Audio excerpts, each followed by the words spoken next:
Ladies and gentlemen, welcome back. Islam Makhachev, Ilia Topuria seems inevitable at this point. I know that Ilia Topuria does not necessarily deserve a crack at Islam Makhachev's title straight away. But guys, how many times have we seen in the past star power, people who can generate money, pay-per-view buys, that supersedes the clear number one contender and always will in a business sport like this where the UFC can really set the rules. Love it or hate it, it's the game that everyone plays and we love to watch. Islam Makhachev, Ilia Topuria is such an electric fight, so entertaining. And for Ilia Topuria to be hunting out Islam, setting aside, vacating that title when he's really at the height of his powers at 45. Like, many more matchups could be made there. But, maybe he really can't make the weight anymore. It doesn't seem like necessarily the biggest featherweight, but who am I to say?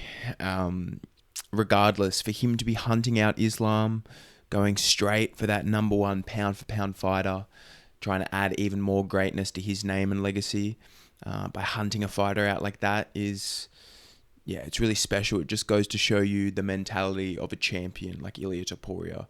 And Islam, as gangster as they get, is going to fight anyone. So like I said, I think this is an inevitability. These guys are on a crash course to provide one of the biggest fights in UFC history. And if we look at the matchup stylistically, it's a really, really tough fight for Ilia Topuria, you think, on the outside.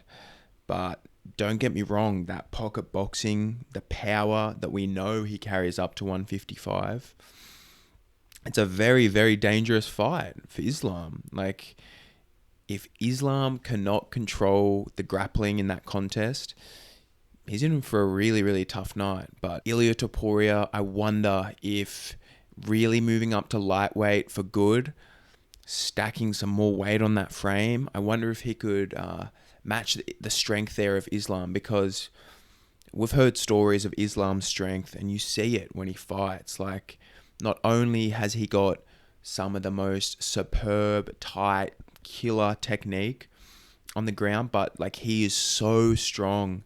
That athleticism, physicality is just head and shoulders above even the bigger lightweights that he competes against. So you have to think Ilia Topuria is going to be undersized in a matchup like that on the strength side of things.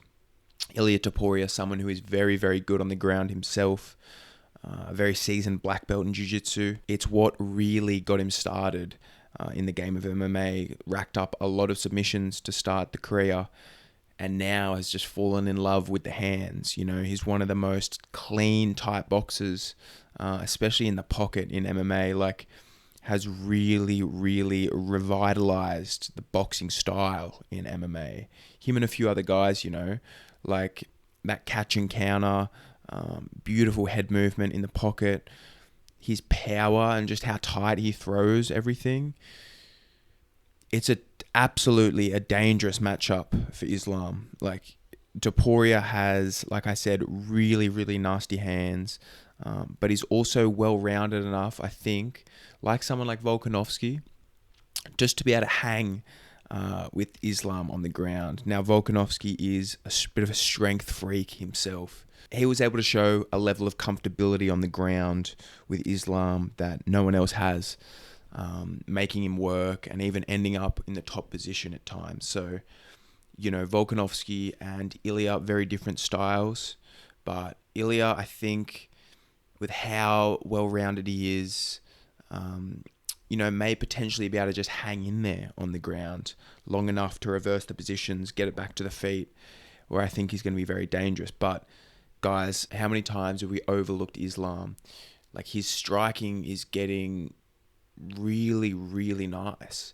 He was outstriking Dustin Poirier, and I know the threat of the takedown is such a big part of that, but this is MMA. Like, you have to be ready for everything, and Islam knows where his real strengths are and has crafted just some beautiful tools in the rest of the ranges of the game of MMA. Like his long range striking, body kicks.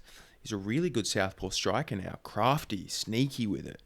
And yeah, I think for someone who is just in the prime of their career, like we've spoken about, number one pound for pound fighter, like it's going to generate such a big audience, so much hype, the build up to a fight like this, because Ilia Topuria's talked nuts. Like he says he's going to be the first one to submit Islam.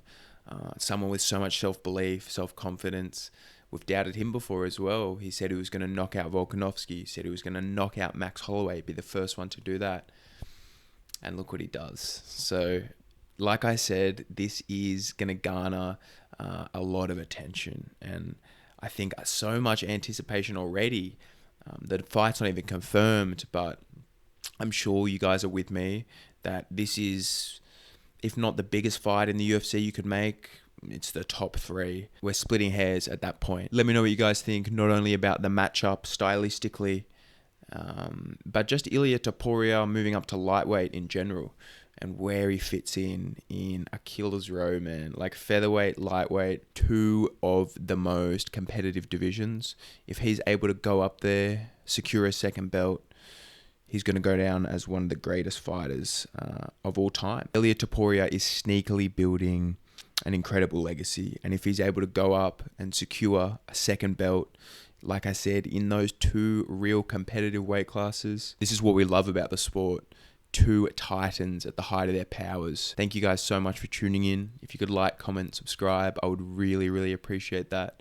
And we will chat soon.